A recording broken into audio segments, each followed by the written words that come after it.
If anybody had a reason to give up, it was Jean. Jean's story basically starts with heartbreak from the moment that she was born.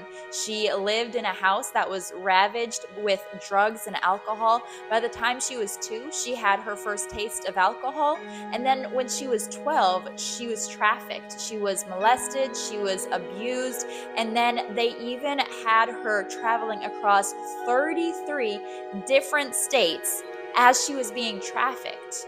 She endured unspeakable trauma. She was beaten, she was sold as if she was worth nothing, and she didn't even know what to look for in a healthy relationship because she'd never seen it done before.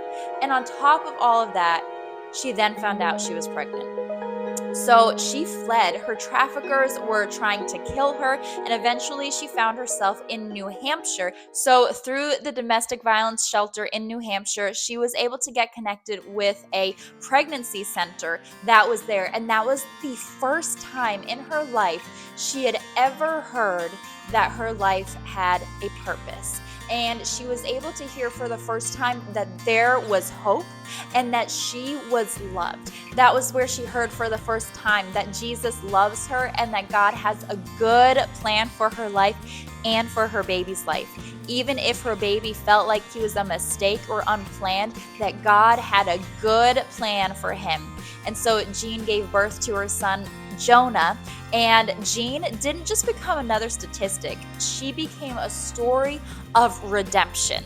She could have easily let her past define her, and I don't think anybody would have blamed her because she had endured such horrific things. But she chose to rise above what others defined her as, which was worthless, and she knew in her heart that God had given her worth. She knew in her heart that she had a future and good plans. And so now she's actually the executive director of a pregnancy center in Vermont because she knows that there are so many other women who need to know that there's hope. Even if a pregnancy is unplanned or if they're not in the best situation, that there is always hope.